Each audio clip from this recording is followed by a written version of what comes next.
Oi, meus amores. Agora, atividades de geografia.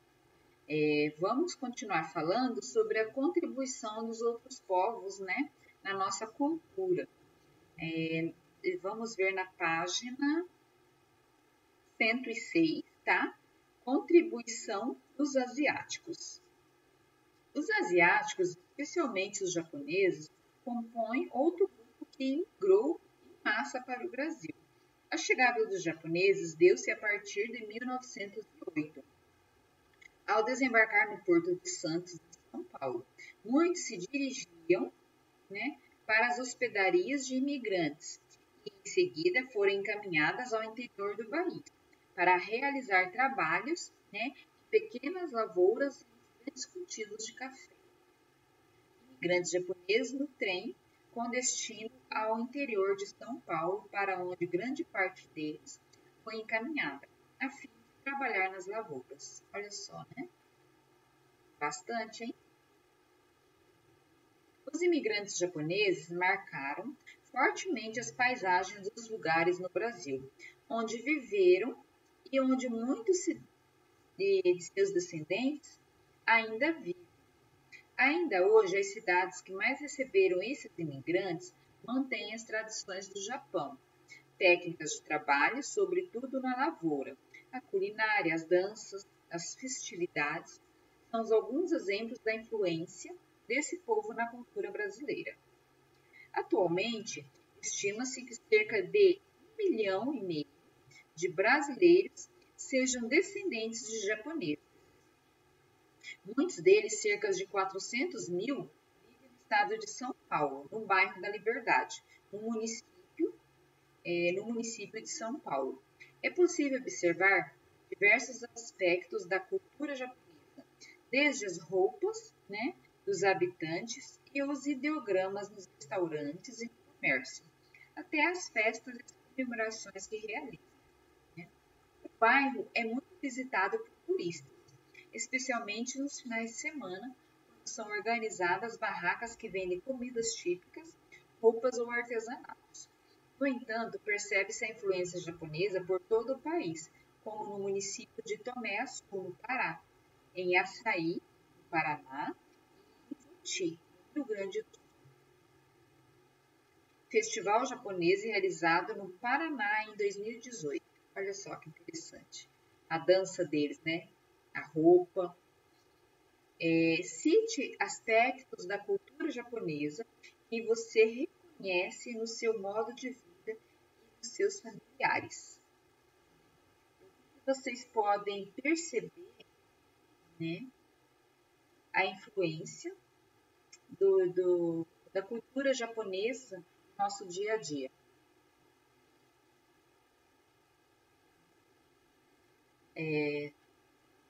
Roupas, né, como o kimono, né, a comida, as comidas orientais, como os risotos, né, o sushi, o yakisoba.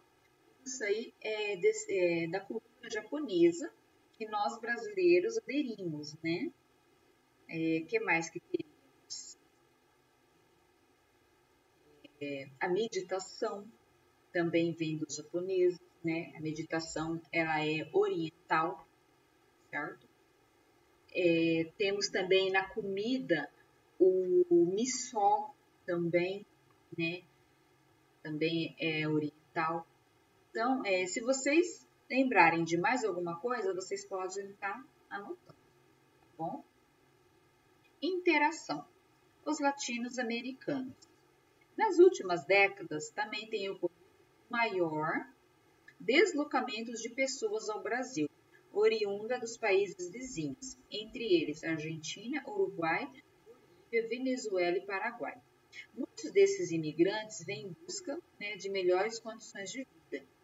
São pessoas que viajam sozinhas ou com familiares e se deslocam em procura de novas oportunidades de emprego com salários maiores. Alguns também fogem da área de conflito ou com alto índice de violência. Além de diferenças culturais, uma das dificuldades enfrentadas por muitas pessoas desses grupos é a questão do idioma. Os latino-americanos, em sua maioria, têm o espanhol como língua oficial, resultado do processo de colonização realizado pela Espanha. Então, ao chegar ao Brasil, precisam aprender o português. Mas ação. Como você se sentiria se precisasse mudar para um país onde as pessoas não falam língua portuguesa? Como você gostaria de ser percebido? Seria meio complicado, né, crianças? Não conseguimos falar, né, não conseguimos nos comunicar com as pessoas, né? Então, você seria claramente visto como um imigrante, um turista, né? Aí, no caso, como você gostaria de ser percebido? Como uma pessoa daquele local, né, daquele país, ou como um turista, um imigrante, onde todo mundo te olha e já sabe que você não é dali? É uma resposta pessoal, tá bom? Continuando. Apesar das dificuldades enfrentadas, alguns desses imigrantes conseguem superá-las, encontrando emprego e adaptando-se ao país. Outros conseguem exercer com destaque atividades em várias áreas, como no setor textil, de alimentos e esportivo. Olha só, aqui, né, os imigrantes trabalhando com lanches, comidas, né? Olha só, bolivianas preparando comida durante a festa Alazitas, na praça Cantuta, na cidade de São Paulo. Os imigrantes que não conseguem emprego no Brasil procuram alternativas para obter renda e sobreviver, realizando, por exemplo, apresentações artísticas nas ruas ou trabalhos informais. Olha só, né? Peruanos fazendo apresentação musical na cidade de São Paulo. Crianças, eu já fui em São Paulo e eu vi essa apresentação aqui, é lá na Avenida Paulista. Tá? Nos domingos à tarde. É cheio de pessoas fazendo apresentações. Eu vi grupos de peruanos lá bem parecido com isso. Olha lá se não era eles. Tá? Eu vi palhaços, malabaristas. Tá? É bem legal, bem interessante. Tem também os que ficam no sinal, né? Fazendo aqueles jogos de bolinhas, né? Aqui em Sinop mesmo a gente tem alguns venezuelanos trabalhando nos sinais. Assim como os demais grupos, os imigrantes latinos-americanos trazem consigo elementos de seus locais de origem, o que resulta em uma troca cultural que influencia o nosso modo de vida. É o caso, por exemplo, dos músicos, como visto na fotografia. No Brasil, existem grupos musicais que têm unido artistas brasileiros e de outras nacionalidades latino-americanas, realizando uma produção verdadeiramente multicultural. Outro exemplo que pode ser citado são os artesanatos. Atualmente, é cada vez mais comum no Brasil encontrar artesanatos produzidos por grupos de outras nacionalidades latino-americanas. Um exemplo deles são as bolsas típicas da população, né, do litoral da Colômbia, chamadas de Uayu. Essa bolsa colombiana tem ganhado espaço no mercado de artesanatos no Brasil, influenciando a moda do país. Olha só, ela é toda trabalhada, né? Toda colorida. Então, as festas e as comemorações do grupos latino-americanas também têm ganhado espaço nas praças e nas áreas públicas, né, das cidades brasileiras. Comidas e outros produtos relacionados a esses povos podem ser encontrados nas ruas e em algumas feiras das principais cidades do Brasil. Festa em comemoração da independência da Bolívia, né, a qual foi realizada no Memorial da América Latina em São Paulo, 2017. O evento, que reuniu vários imigrantes bolivianos, mostrou música, danças, artesanatos, culinária da Bolívia. Que aspecto, né, da cultura latino-americana você conheceu no seu modo de vida e no dos seus familiares, né?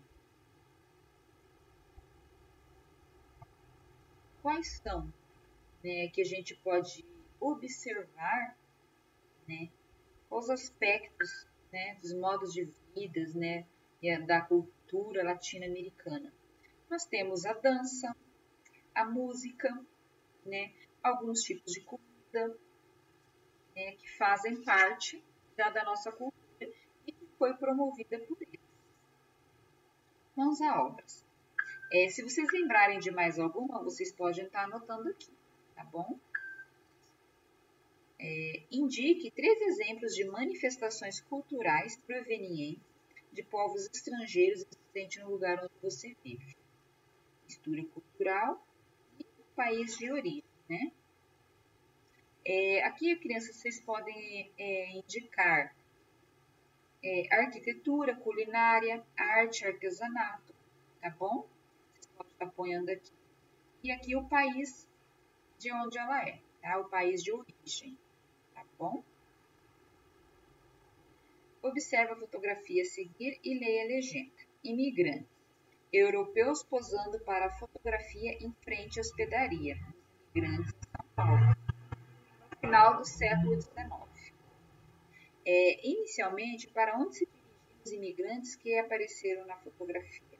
Né? Os imigrantes europeus, eles dirigiam-se para o interior do país, né? Como para os estados de São Paulo e do Paraná, para trabalhar nas fazendas. Quais atividades econômicas eles realizavam nesses locais? A maioria dos imigrantes vieram trabalhar no cultivo de café e de outros produtos, de menor importância econômica para o Brasil naquele período. Observe o gráfico a seguir sobre a população indígena no Brasil. Olha só, né? Em 1500, olha só, era cerca de 3 milhões de índios. Hoje, nós temos aqui até 2010, né? Nós temos cerca de menos de 1 milhão de indígenas. O que o gráfico mostra? A quantidade de indígenas que vivia no Brasil entre 1500 e 2010. O que aconteceu com a população indígena em 2010 em relação a 1500? A população indígena reduziu, né, de cerca de 3 milhões em 1500 para pouco mais de 800 mil em 2010, menos de 1 milhão. Como é possível explicar as mudanças observadas nessa população? A população foi reduzida principalmente pelos conflitos entre os colonizadores em função, né, do uso e da ocupação das terras que hoje formam o Brasil. E por causa das doenças trazidas também, né, pelos europeus que não existiam no Brasil e contra os quais os indígenas não possuem imunidade. O que eu aprendi? Revisão. A população brasileira é multicultural, ou seja, composta por grupos originários de diferentes partes do mundo, com estilos de vida, cultura e tradições variadas. Entre os principais grupos que formaram e ainda compõem a população brasileira estão os indígenas, os europeus, os africanos e os asiáticos.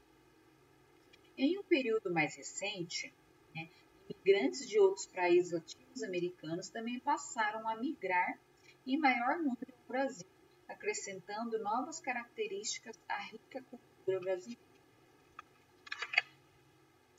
O lugar onde você vive apresenta elementos na paisagem que revelam a influência de vários grupos populacionais que migram para o Brasil. Observe, identifique-os, conheça-os e valorize-os.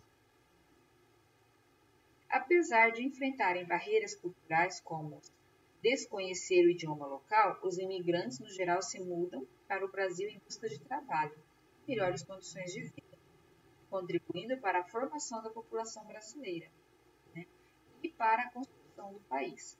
Devem ser respeitados e ter sua cultura valorizada. Crianças, terminamos aqui nessas atividades de geografias de hoje, tá?